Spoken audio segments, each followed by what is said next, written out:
That is a tough act to follow, let me tell you what. I can't tell you how grateful I am to Charlie for warming the crowd up for me, but no, it's fantastic. I'm really honored to have the chance to do a breakout today. My name's Matt Braynard. Uh, I'd say about 8 years ago, I started on the campaign of a guy who nobody gave any chance. They were covering on the entertainment pages. I was given a lot of responsibility. I was in charge of strategy and ran all the field offices across the country. And I'm very glad that that individual turned out to be the very best president in our country's history.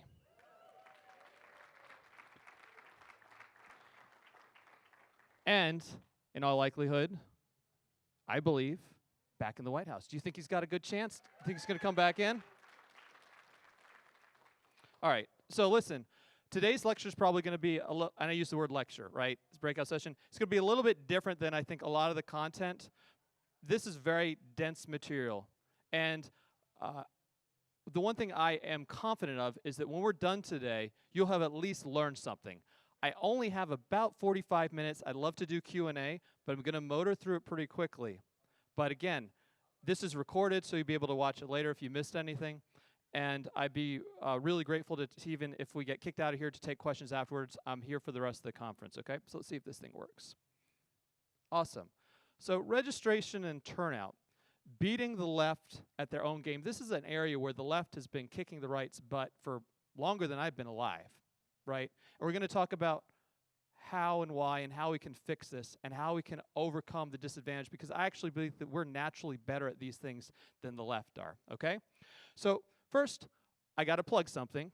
January 6, 2024, we'll be leading a protest in front of the Department of Justice in Washington, D.C. You're all invited to come. Look, we have been leading on the Justice for J6 movement for a long time, since basically January of 2021. And we've held 70 rallies all across the country. Nobody's ever been arrested at any of our events. Nobody's been harassed. Nothing bad has ever happened. We'll have a lawyer present because, you know, may need something like that, but we never have before. So I would encourage, if you can come to D.C. on January 6th to raise your voice on behalf of the people who have been politically persecuted, not for what they did, but because of what they believe, we'd welcome you, okay? So hopefully some of you guys can make it. All right. So in 2022, a very generous businessman in Arizona named Jim Lehman wanted to sponsor our organization, Look Ahead America, to do voter registration in the state. Who here has heard of Jim Lehman? He's a good guy. He's a good man. And he said, look, we want to do a better job registering voters here in Arizona for the patriotic right, okay? Look Ahead America is a 501c3, and you'll hear a lot more about that later. We don't support candidates or parties, but we do have an ideology and we do have a constituency. And our constituency are disaffected patriots of rural and blue-collar background. Has anybody here read J.D. Vance's book, Hillbilly Elegy? That's exactly the demographic, the constituency that we're targeting and we advocate for. So Jim said, look, we got to get more people registered. Let's get the program going. He funded it. And I want to share some lessons that we learned from it. The first is there's a false dichotomy here, because one of the things we get very excited about on our side is doing voter registration, right? Who here has registered a voter or tried to register a voter, right?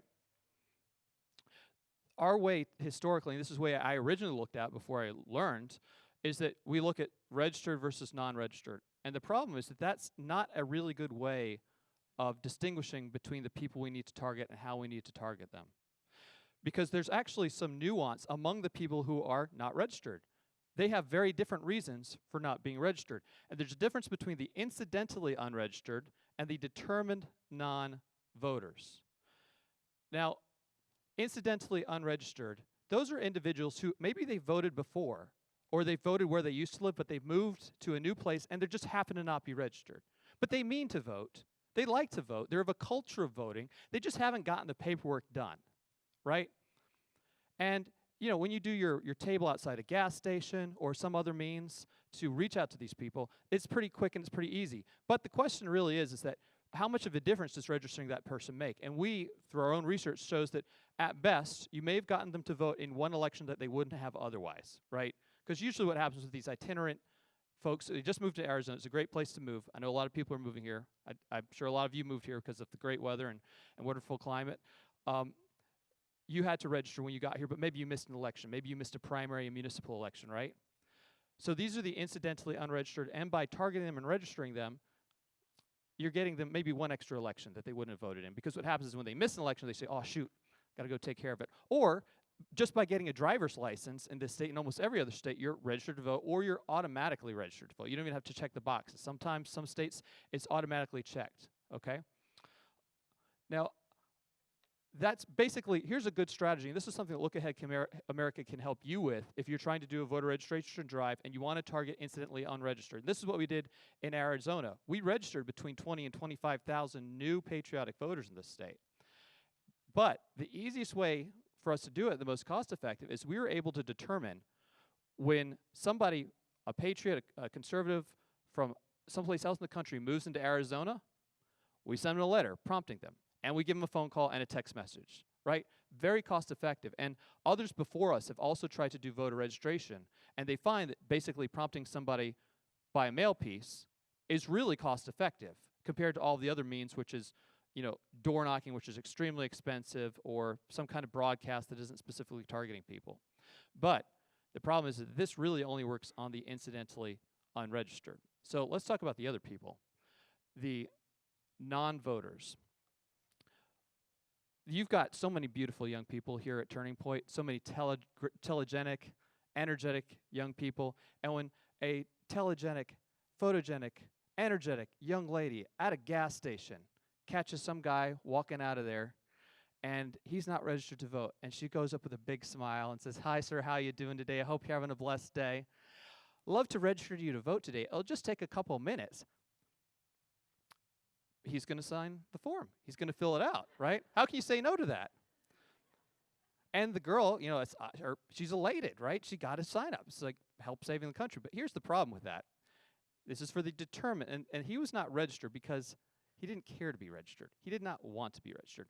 And the problem with that is the moment he walks away from her, he's exactly the same person he was before he filled out the form. So the real real distinction, the real dichotomy is really not between those that are registered to vote and those that are not registered to vote, but those that do vote, and some of them may be incidentally unregistered, and we can help them with that, and you can help them with that, and the people who are determined not to vote. Now, why are they determined not to vote?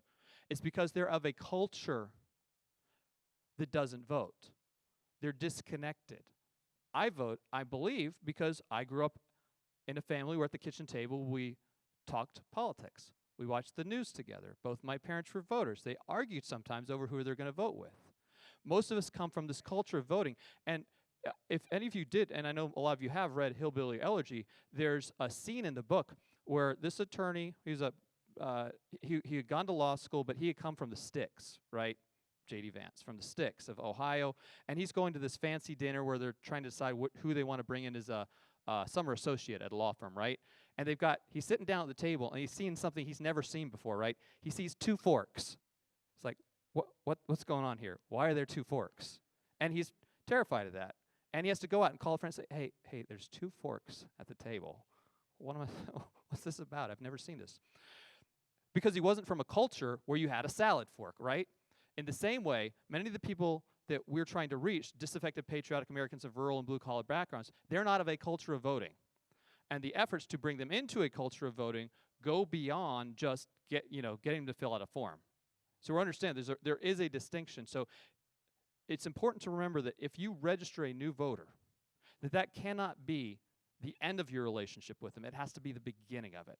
And it requires constant follow-up to bringing them into the culture of voting, to put our arms around them, encourage them, and give them incentive to vote, and to be part of whatever you're building in your community where you are as part of that voter registration effort. So the better way to look at it really is not registered versus unregistered, but the propensity of somebody to vote. And I like to break that into 3 different categories. We have high propensity, most of the people in this room, I think, right? You vote in every election. Then there's the mid-propensity, where maybe you just vote in the presidentials, maybe you don't vote in primaries, you just don't get around to it. It's not a huge huge priority for you. And then there's like the people who just don't vote, or maybe they voted once a long time ago and they're just out of it, okay? And each of them kind of requires and should have a different strategy for you targeting them if you're part of a campaign or a party or a nonprofit like us trying to turn people out to vote. The high propensity people, we really need to encourage them to vote as early as possible, by mail, early in person, and I'll talk about why. It's very important, and because we're not doing that, we are at a huge disadvantage, one that many of you probably aren't even aware of and that is never reported on the news. Mid-propensity, hey, sometimes I vote, sometimes I don't. I know how to vote. I know where my precinct is. I know how to fill out the form, etc. It's really about getting these people to vote as easily as possible. And for most people, and we've got experience with this, the easiest way is basically vote by mail. And I know that in Arizona and most of the other parts of the country, you can sign up for permanent absentee. Or, that's the case in Virginia. We'll talk about that later. And just and the thing is that once you've signed out and you've voted once, you have about an 80% recidivism rate. So that's a good way of turning somebody who's a mid-propensity voter to somebody who's a high-propensity voter, all right? But then we get the low propensity, and that's kind of the area that Look Ahead has been targeting and that our projects moving into 2024 are targeting. And we're going to talk about our strategies for them because we did a program in Virginia. I'll talk about that soon. So listen, this is kind of controversial. I had a really long 2-hour debate with Mike Lindell about this on Tim Pool's show. I don't know if you saw it. I would maybe just watch the first hour. You don't need to get in the second. It just gets more painful from there. But look, election day voting, which is something that many of our side have encouraged, is a disaster, a catastrophe.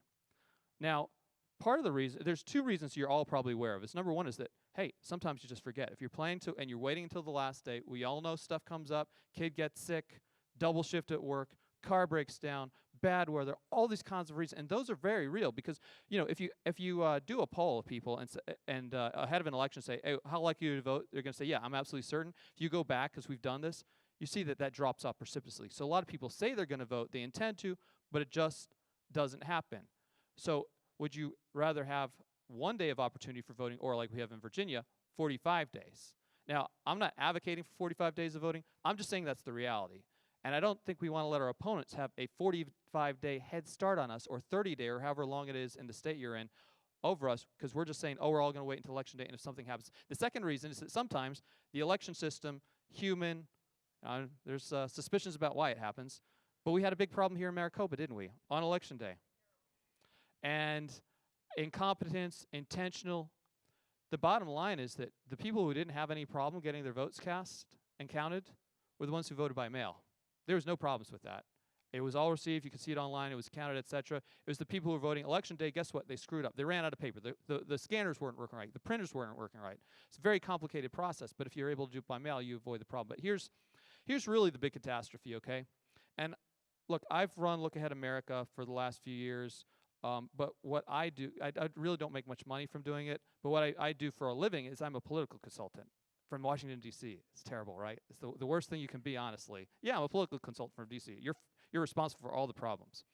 But I can say that in the 2022 election, the campaigns I was running, I had at my fingertips, the hardest thing in the campaign, again, you don't read a lot about this, is the budgeting, okay? And I think I spent about $8 million in the 2022 campaign. Not a whole lot, but a significant amount across multiple campaigns. And when you vote, we know you voted. So if you vote early, we don't have to communicate with you anymore. We don't have to send door knockers, text messages, live calls, robocalls, and by far the most expensive thing, direct mail to you anymore. We can just say, oh, and then we can focus our resources on who's left. Now, the left, they already have a financial advantage over us, and pretty much all across the country. They outraise us. They've got the George Soroses, and the other people of his ilk. We have some good donors on our side, some big dollar donors, but it does not match what the left has. So we're already at a financial disadvantage. Now, come election day, all of the dedicated leftists vote right away. Right away. And guess what that does to the universe that the left has to target? It shrinks it. That means they can spend more dollars per voter remaining to try to convince them. Whereas our guys, we say, oh, we're just voting on election day. That's the plan. We're game day voters. What do you think that does to our ability to spend money? I have to, like in the last day, I had to send a massive piece of mail that was extremely expensive that basically put one of my campaigns in the red.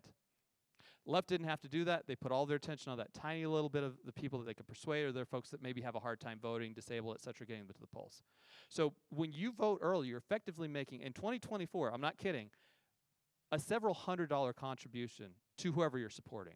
Up and down the ballot. It's basically, if you vote on the very first day and you don't wait, that amount of money that you save the campaign that they can redirect to other people is massive. And look, I know there's a lot of hesitation on this, and I don't think you're going to find a better expert on election integrity and voter fraud and that kind of stuff than me. That's another lecture. But I promise you, that's probably the best thing you can do to help the candidates you support win. So let's talk about that a little bit, okay? Now, look at America's nonprofit, nonpartisan. We don't support candidates or parties, but this is just factual, okay? Arizona, these are the voting margins that candidates lost by. Carrie Lake lost by 17,000, Blake by 125, Fincham 120, Abe Hammond 280 by last count. The number of Republicans who did not show up to vote, 408,000. And the red dots on the map actually represent them. They're your neighbors, they're your friends, coworkers. They just didn't vote. They didn't vote. They didn't get pushed to vote. They didn't get pressured. They didn't get targeted enough. They didn't show up. Let's look at another race. This is Georgia. Herschel Walker in the runoff lost by 100,000. Absent Republicans, 575,000.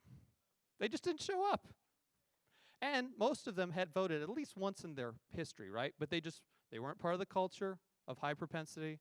They didn't get somebody reaching out to them, giving them the extra push. Maybe they didn't get that extra push because the Walker campaign was spending all of its money on all the people that are only voting on Election Day, so they couldn't concentrate spending on just this audience that really needed that extra push. Nevada, neighboring state, Adam Laxalt, lost by less than 8,000 votes. The number of absent Republicans, 200,000. 200,000, that's like many, many, many multiples. And this is one that's kind of close and personal to me. This is Joe Kent in Washington's 3rd District. He lost by less than a percentage point. 2,600 votes. Absent Republicans about 100,000. And this is a state where you're allowed to do ballot harvesting. And where you're allowed to do ballot harvesting, I know you're not allowed to do it in Arizona, but in other places, it makes a difference. And hold on, let me correct myself. I know ballot harvesting triggers people, that phrase, so I'm not going to use it anymore. I encourage you not to use it anymore, because when they say it, sometimes it entails illegal activities, right? Or they think it does. So what I say, and we all are going to say, is legal ballot collections, okay? I swear to God, I went to this old woman's house. She lived in a trailer. I door knock every campaign. I door knocked 5,000 doors last cycle. She said she hadn't seen her ballot. I said, well, it's probably in your mailbox. You want me to go get it for you? I can go get it for you. I go, her mailbox is chock full. It's stuffed. Because no, it's not. I mean, I guess it's funny, but she couldn't do it because she had a bad leg. Getting out of the trailer on the steps, she has to have somebody come get her mail for her. I came, I got the mail, I fished the ballot. I said, here you go, ma'am. Would you like me to return this for you? It's legal here. She said, sure. So she sat there. There's no way she would have cast that ballot had somebody like me not been there to make that effort. And that's what you see in all these red dots and all these massive number of people who did not show up and vote, and you saw who would likely be their candidate of choice go down in flames, and the left doesn't have this problem. I'm going to talk about this a little bit because, one thing we're really good at doing on the right is whining and complaining and going on Fox News and going on podcasts saying, oh, this is all terrible. These horrible things are happening. Can you believe what the left is doing? This is a headline from the Wall Street Journal. Democrats charity voter registration scheme. What they're complaining about in this article is they're saying Democrats are using 501c3 organizations for voter registration as well as voter turnout. Big problem, big problem. Oh, here's another one, just the news, but this is a bigger story. Congress and Republicans in Congress are probing whether Democrats improperly using nonprofits and foreign money to win elections. More complaining. Oh, we're going to hold a committee. We're going to hold a hearing on this. We're going to hold a hearing on it. My friends, I'm tired of losing. It's time to get in the game. And that's what Look Ahead America is doing. Are you ready to get in the game?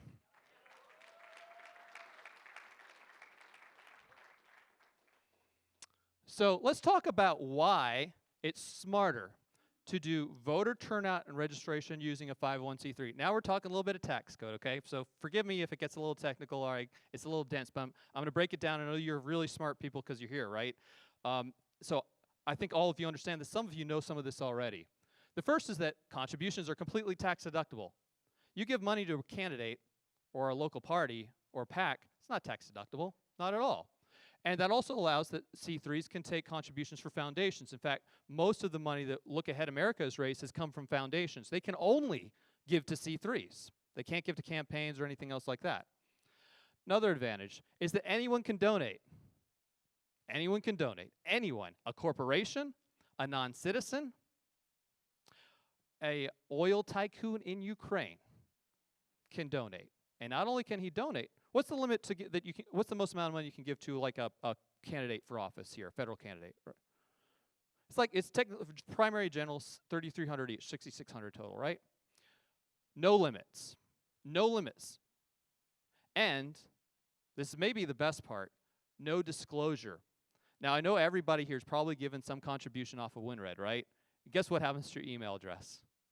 It's done. It's done. It's gone. It's gone. And you also show up on a federal report.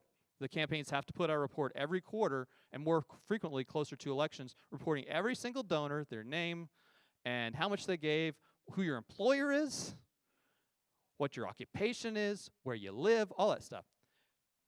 I don't have to tell. Nobody knows who the donors to Look Ahead America are except me. So a oil corporation in Ukraine could write a $10 million check to do voter turnout of a targeted demographic. And the left, who do they target?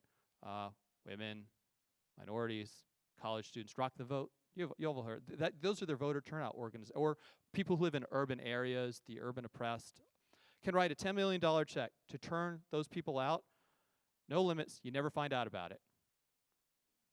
And, there's actually one other advantage, too, and this is an advantage that Look Ahead America has, where we say to our donors, if you want to help us do voter turnout and voter registration, you get to pick the geography. So if you want to earmark this to a congressional district, a state legislative district, a zip code, a county, you can. In fact, we already have on our books donors who want to say, hey, I want to turn out disaffected patriotic Americans of rural and blue-collar backgrounds here. So that allows that kind of flexibility, and this is the flexibility the left has had for a very long time that Look Ahead America is finally bringing. Other advantages, low costs, and we can partnership with other C3s. Churches are very hesitant sometimes to bring a candidate there or to do anything with a political party, but we can, because we're a C3 just like them. We can go in the church, register every single person, tell them to go vote. We've been doing that in Georgia for a while very successfully. And I want to emphasize low cost, too, is that a first-class stamp on a postcard is about 50 cents. For 6.5 by 11, 50 cents. For a campaign, they can use red tag mail, which brings it down to 28 cents. For us, we get to use nonprofit mail to tell people to go vote. 14 cents. That is a massive, massive savings. And we get all kinds of other fees waived, facility fees waived, all that kind of stuff. Why? I mean, we buy T-shirts for our volunteers. We don't have to pay a sales tax, right? These are all the ways why C3s are the right way to do this. I'm going to talk about our experience. Oh, and there's one other thing. This is very cool, and you'll hear more about this later, is that we can use high-pressure tactics. These people who are not voting, they're a problem.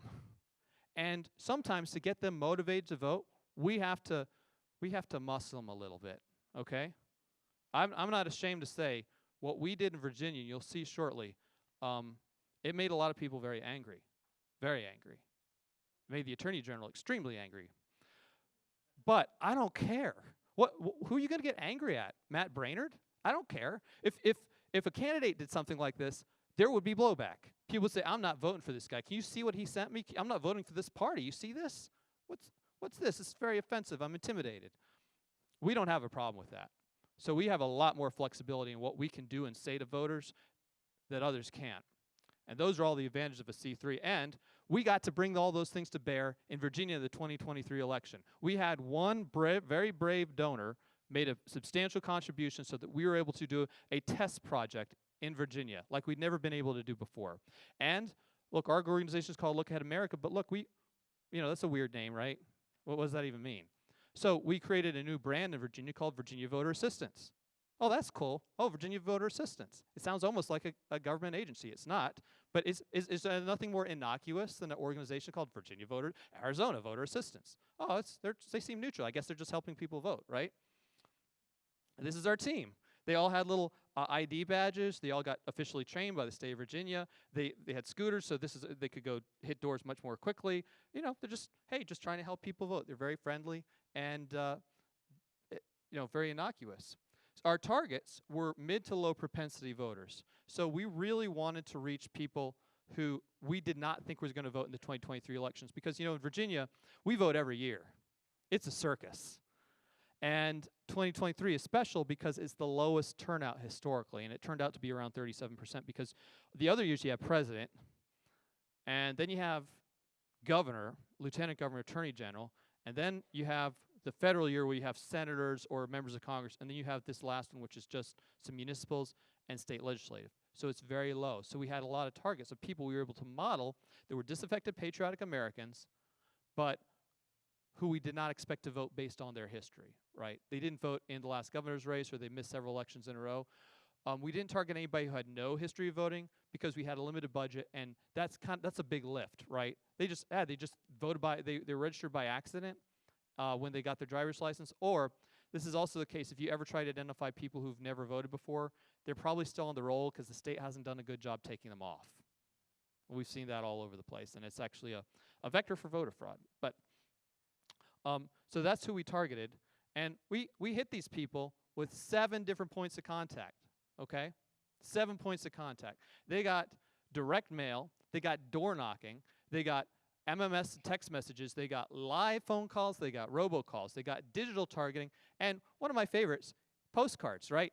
Now, y'all get, around election time, your boxes are filled with garbage, spam mail, but right, nobody throws out a personal handwritten postcard from someplace far away. We have a big activist space at Look Ahead America, and we encouraged our people to, hey, come to our website, and we'll give you 10 addresses of people who are not likely to vote. Send them a nice, loving postcard from showing off how beautiful your part of the world is, encouraging them to vote. Is that nice? Because you're not going to throw that away. You at least read it, and we're grateful that we had so many people that helped us with that. We sent, I think we sent at least 1 postcard for every voter that we were targeting, which is good.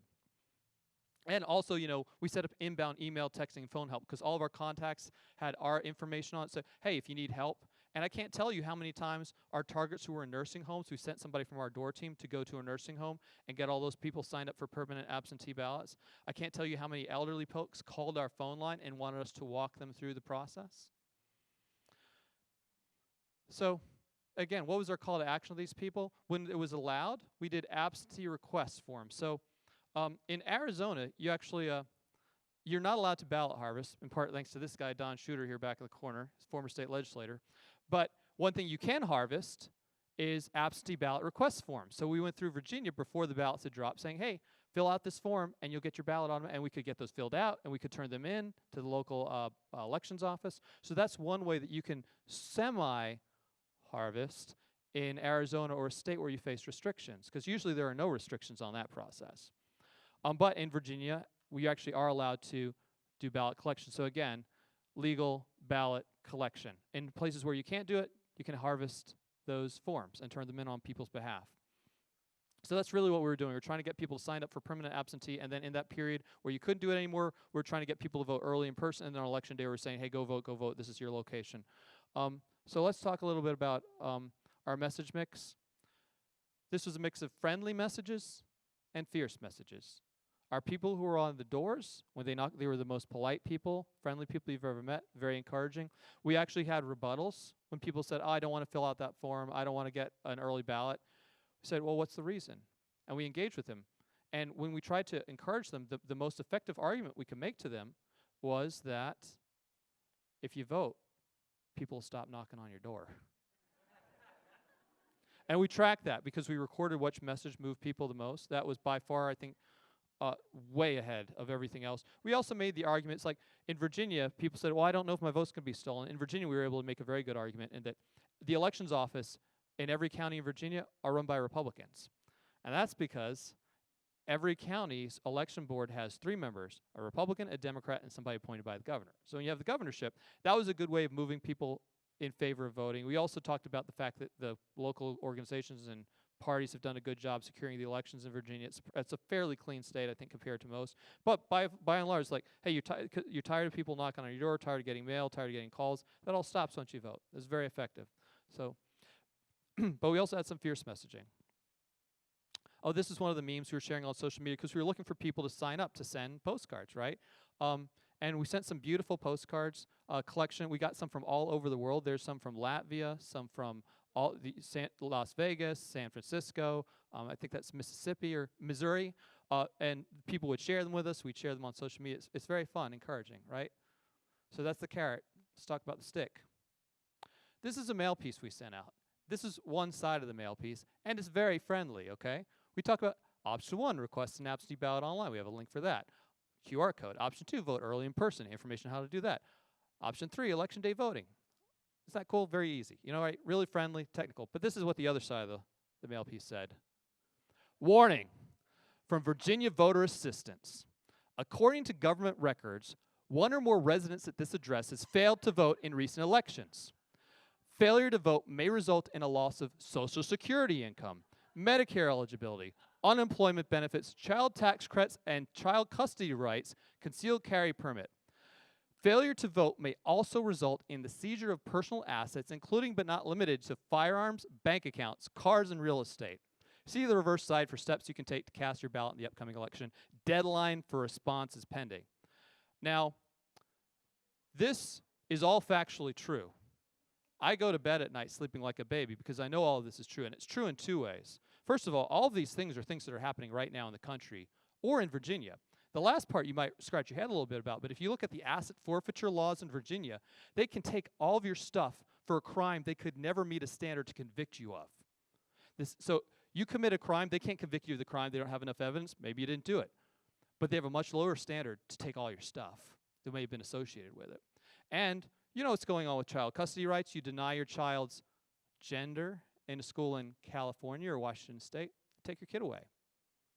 So if you don't vote, people who oppose what you stand for, your priorities, what matters to you, get elected. But there's another more insidious problem that makes all of this true. Nobody can tell me that during the Jim Crow era in this country, when blacks were not allowed to vote, that as a class, their rights and priorities and what mattered to them were completely ignored and run over and abrogated by the ruling class. An entire group of people cannot vote, were not allowed to vote. Their rights didn't matter anymore. They were forfeit until they restored that right to vote. The targeted demographic for this, disaffected patriotic Americans of rural and blue-collar backgrounds, is exactly the same, except it's even worse. Whereas blacks in this country were legally prevented from voting, these people are choosing not to. That's so much, it's a sickness. A sickness we're trying to cure. Now, some people disagreed with this tactic. One of them was the Attorney General. So I wake up one day and I've got reporters calling me because apparently he's issued a cease and desist order, saying that we're spreading misinformation. And we tried fighting him in court. We actually don't have the money to do that. It's too expensive. But I believe this was, and I also think it's a violation of the First Amendment right for them to tell us that we can't communicate with voters. This is the most protected First Amendment right. And all of his arguments were bull. Turning Point is a family event, okay? And he also lied in his court filings. So, but I don't know if we'll ever get that settled. And by the way, that message, that wasn't just a message that went in the mail. We also left that hanging on people's doors for all their neighbors to see. Now, fortunately, when the cease and desist landed, the mail piece had already gone out. The text message had gone out. We had covered almost all the doors. And, well, do you think that the left would stop? Yeah, I didn't either. So we sent out our next mail piece. Here we go, F, and this is also the door hanger. According to publicly available records from the Virginia Elections Department, while many voters in this neighborhood regularly vote and have an A voter grade from Virginia Voter Assistance, 1 or more residents in this house has failed to vote in recent elections, thus earning an F grade. Now, raise your hand if you think that these 2 mail pieces and door knockers and text messages are harsh. Do you think they're harsh? A little harsh? How many of you would not be comfortable leaving this on somebody's door?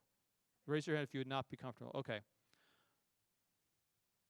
We targeted 28,000 voters. We got a 50% conversion rate.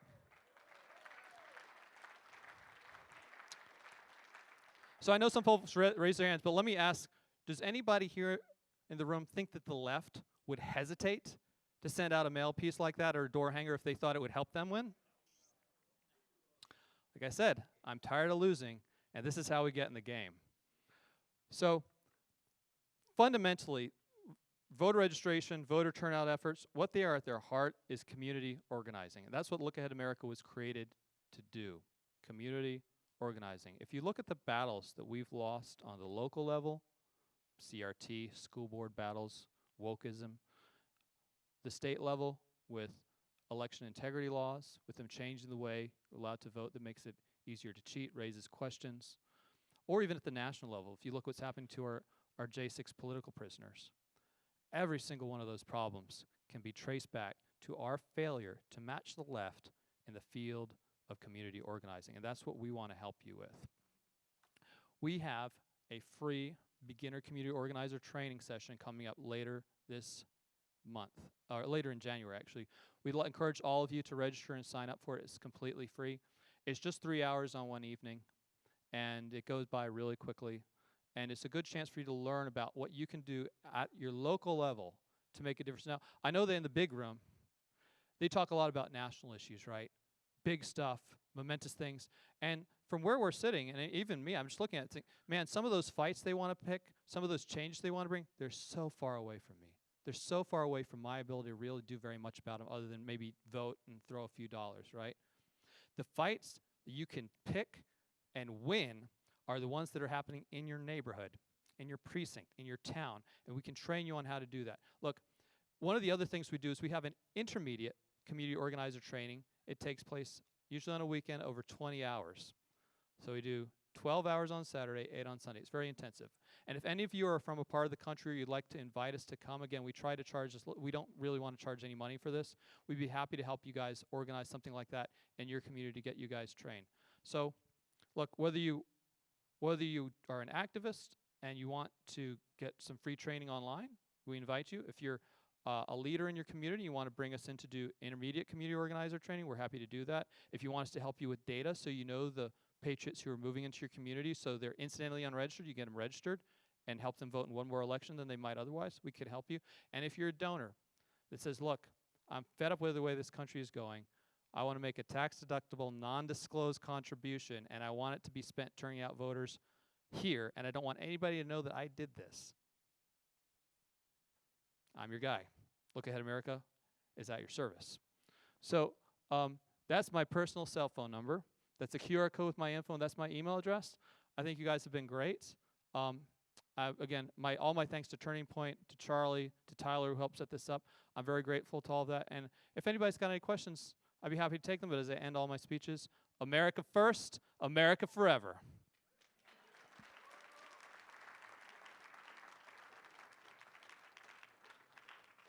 If y'all want to line up right there and right here, we can take a few questions. Any questions? Start over on the right here. Hi, do you have states, districts, whatever that you are prioritizing? I'm from a little tiny county in Colorado, but we are CD3 Lauren Boebert's district, and we got tough fight on our hands. So we're like tiny, but You have a tough fight in your hands, and your district is very well built for a Look Ahead America turnout operation because many parts of it are very rural, and you also have low propensity. So that's right at the heart of the people we're trying to reach. Right now, we're scrambling for funding to do these, because these programs, like the postcards, are a way for everybody to help. And door knocking is a way, if we have volunteers in the area, for them to get engaged. But all the heavy lifting, look, George Soros writes big checks. All those other guys write big checks. If we can find funding and the donor says, hey, we want to go here, that would be a wonderful place. I'd love to do Colorado voter assistance. I am also from CD3 in Colorado, so we would love to have you. My question is, do you have any ideas, or will that course talk about how to clean up the voter rolls? Because that is a huge problem in our, at least in my community where I am. I ran for school board, I door knocked, and I found addresses that didn't exist. I found 7 people living in 2-bedroom houses. All sorts, probably stuff you've heard before, but would that course be a good course to help with that? Yeah, there's definitely a voter integrity module on part of the intermediate one that's, again, 20 hours. And that's an area where we have a lot of expertise. Look Ahead America is the home to the Voter Integrity Project. And part of the reason I'm here is because we did a lot of analysis after the 2020 election, and I was actually retained by President Trump's legal team to present our findings. And we did an in-depth report in Arizona, Georgia, Wisconsin, and Pennsylvania, showing that the margin of illegally cast ballots surpassed the margin of victory, meaning that you're not, then you're unable to know who really won, right? Because if you subtract the illegal ballots, it's more than, the margin of victory becomes in doubt. But yeah, we have techniques for that. A lot of them are electronic and kind of easy and quick. And honestly, counties and states need to do a much better job of that. So not only can help you do that, because we have, through our voter integrity project, gotten thousands of illegal ballots, voters removed from the rolls in just the last year. And we've actually gotten voter fraud convictions in this year, and we've gotten cases referred to attorney generals. Like I was at the Board of Elections in Georgia, where they were hearing a case of one of our somebody double voting illegally, and they referred it over to the AG. So we have a lot of experience with that. That'd be something we'd be happy to help you with. Awesome, thank you. Are you addressing anything in regards to voter registration in the primary, that they have to be registered voters to vote Republican, to vote for the Republican Party? I think that there's a lot of people that aren't aware of their voting rights, party rights, based on their registration. I think that among people who are registered to vote in states where you're required their closed primary, deciding to vote in that is something that we really think is best left to the candidates and the parties. Our focus is really in the general election, getting people to turn out and cast the right ballot at the right time. But that is something that, honestly, we registered a lot of people in Arizona, but a lot of them signed the form just to change their party. So it's anytime you're doing voter registration, it's always an opportunity to encourage somebody to, hey, if you want to vote in the primary, you got to check that box. So it's certainly something we emphasize when we do voter registration. This will be the last question, but Matt will be available afterwards. Is there anything in particular you would like to say to newly registered students like myself regarding what we can do to help using the information you've given us? Yeah, come to our community organizer training. And the other thing is that if you sign up for us, we hired a bunch of people to do Virginia voter assistance. By signing up with us, it puts you in touch with us, so that if you want to work a job on the campaign side, you'll have access to do that. So we'd love to hire college students to come do these programs for us, either where you are or ship you out to someplace else in the country. So my message is, let us train you, get in our system, become part of Look Ahead America, and we'll put you to work for a good cause. Thank you. All right, thanks everybody. That was great.